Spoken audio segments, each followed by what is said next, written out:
Thumbnail থেকে already তোমরা বুঝেই গেছো যে কি হতে চলেছে আজকে ভিডিওর মধ্যে। আজকে দুটো আপডেট নিয়ে কথা বলবো, আর লাস্টের আপডেটটা থাকছে একদম ধামাকা করে একটা আপডেট, যেটা সত্যি একটা শকিং নিউজ। প্রথমেই বলবো রেড 2, যার টিজার অলরেডি চলে এসেছে। 7 বছর ধরে অজয় দেবগনকে আমরা যেভাবে দেখে এসেছি, এবারে সম্পূর্ণ ভিন্ন ধাঁচে আমাদের সামনে ধরা দিলেন অজয় দেবগন।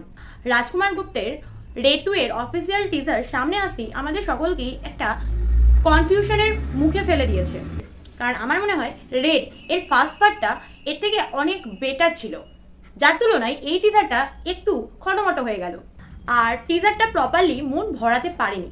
তবে এখানে সৌরভ শুক্লার বদলে প্রতিপক্ষ হলেন রিতেশ দেশমুখ, আর রিতেশের ডায়লগ এবং অ্যাটিটিউড লেভেল যেভাবে আছে সেটা কিন্তু মন ছবে বস। অজয় দেবগনকে এখানে আমরা ইনকাম ট্যাক্স অফিসারের ভূমিকায় দেখতে পাচ্ছি, যার একটা ডায়লগ রয়েছে টিজারের মধ্যে, ম্যাপুরি মহাভারত হু আছে, বাট রিতেশ দেশমুখের ডায়লগ এবং অ্যাটিটিউডে আরো বেশি জোশ আছে। যাই হোক, স্টোরি লাইন বেস হচ্ছে M A. Pattanaik, played by Ajay Devgn. তার 75 নম্বর রেডের জন্য তিনি ফিরে এসেছে। এবারে তিনি লুটপাট করতে চলেছেন রিতেশ দেশমুখের কালো টাকা। এখানে রিতেশ দেশমুখকে একজন পলিটিক্যাল লিডার হিসেবেই দেখতে চলেছি আই থিঙ্ক। টিজারটা তো সেভাবে মন ভরাতে পারলো না, ঠিক কথায়, তবে ট্রেলার কতটা ধামাকা নিয়ে আসতে চলেছে চলো দেখা যাক।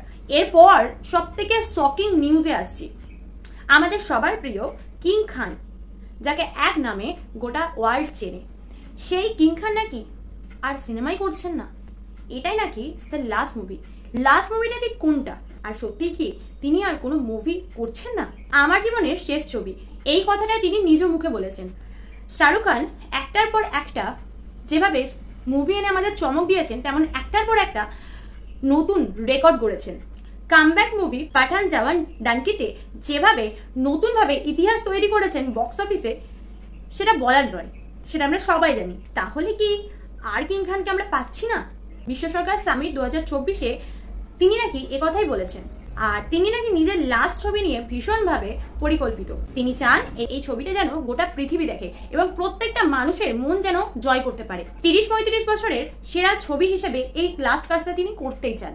এমনকি মজার ছলে এটাও বলেন তার আগে সবাই যেন উর্দুটা শিখে নেয়। তবে কিং খান আসলে সিনেমা থেকে ইস্তফা নিচ্ছেন কিনা সেই বিষয়ে খোলাখুলি কিছু জানা যায়নি। সত্যি কথা বলতে আজও বলিউডের বাচ্চা হচ্ছেন শাহরুখ খান, 60 বছরেও big attraction. So I hope এই নিউজটা যেন ভুল হয়। তোমাদের কি বক্তব্য সেটা জানাতে ভুলো না।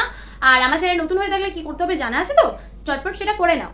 সানিটকে সিনেমা নিয়ে বকবক হচ্ছে শেষ, আবার আছি নতুন মুভি নিয়ে। তোমরা সবসময় থাকো ফ্রেশ, তাই আজকের মতো টাটা।